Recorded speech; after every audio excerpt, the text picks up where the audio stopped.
Hey everyone, it is Beggles, and today's game is kind of a little bit closer to release. It's called The Unliving, Be a Necromancer, and it comes out on October the 31st. So about a week to go. This game comes to you from Team 17 Digital. They are a publisher that has done a lot of indie games. So looking down some of these games here, I'm sure you probably noticed Marauders this month, which has been received well, but also games that I've covered on my channel. We've done videos on Roguelite, which is a kind of peaceful farming simulator, or more like a town simulator game. And moving down, games like The Serpent Rogue and Honey I Joined the Cult, which is a really cool simulator game as well. And some of my favorites, Magbot was kind of fun, but Narita Boy is one of my favorite games of all time. So if you like action platformers with some pretty interesting kind of sci-fi storylines, check out Narita Boy for sure. Let's go back and have a look at this game though. So The Unliving, Be a Necromancer, pixel art looking game. Raise the dead as a fearsome necromancer in the dark world of the unliving. Lead your undead armies into the endless fight in this roguelite. Ting, there's a word. Roguelite action RPG game. Burn cities to ash with devastating magic spells. Slay epic bosses and turn your enemies into morbid servants. Servants is the word I'm looking for. Slay epic bosses. Interesting. Kind of hope they are epic and turn your enemies into morbid servants. That's kind of the whole necromancer point, I guess. Let's have a look at the trailer. In the pursuit of immortality, I evoked a ritual of ascension.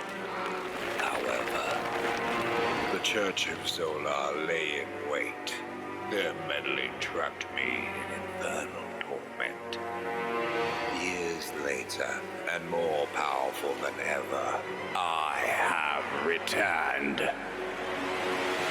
They took my lands, subjugating the denizens through religious obedience.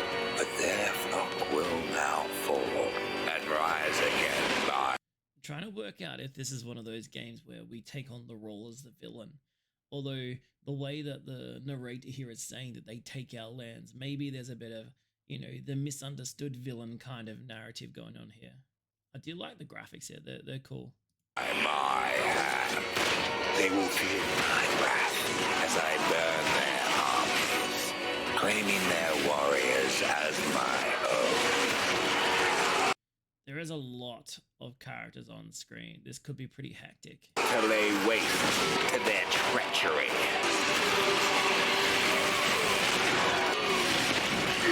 But even if I fall, death will not stop me. That ending's a pretty classic roguelike kind of line, isn't it? Death is not the end. I'm sure you've heard that before in trailers as well. Early access game, doesn't have a price release, although you can check out a demo. Maybe it says demo coming soon. Okay, dynamic roguelite action RPG with strategic elements, raise the dead, extravagant pixel art. All of this is stuff that we've seen before. I'm really interested. There's kind of like this pumpkin enemy here. I'm hoping, there it is. What's the deal with this buff pumpkin enemy? Crush everyone in your way. Only some of the living are helpless victims. The rest can retaliate against your forces. They hold the line more in large groups and wield powerful abilities too. I'm really curious about what the bosses are going to look like. Unravel the mysteries of necromancy. Here we go. The powerful creatures of this shadowy world will do anything they can to stop you. Each boss has a unique fighting style and set of abilities, meaning deftness in combat and strategic thinking. Die and rise again. Do you know what? If nothing else, like I have played an endless amount of roguelike game. It's probably the genre that I've played the most of in anything. That's probably why I tried to say ting before when the word roguelike come up and I stumbled over my words. But I'm not sure what kind of game I can compare this to. It gives me kind of the amount of people on screen gives me dap vibes, but that's got nothing in terms of the style of art or the gameplay. The pixel art reminds me a little bit of Nobody Saves the World, but that game's a cooperative RPG. It's got nothing about the roguelite in here. So if nothing else, The Unliving could well be one of the more unique releases this month. I'm curious about how we get to control all those little demon, or what do you call them when they're skeletons, when they're being raised from the dead. Is it just simply you raise them and they run in, or do we have some kind of like RTS style strategic choices to make? There is a lot of enemies and friends, I guess allies on the screen right here. So, you know, it's there's probably at least 100 different characters on there, bunch of pumpkin, buff pumpkin skellies as well. I assume these little whatever you call them, blacksmith looking dudes turn into the buff pumpkins.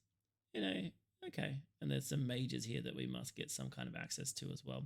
Hey, I think this game could be pretty fun. I'm really curious what you think about it. Check out, I've got a Steam link in the description if you're curious. It's called The Unliving, Be a Necromancer. Thanks for watching.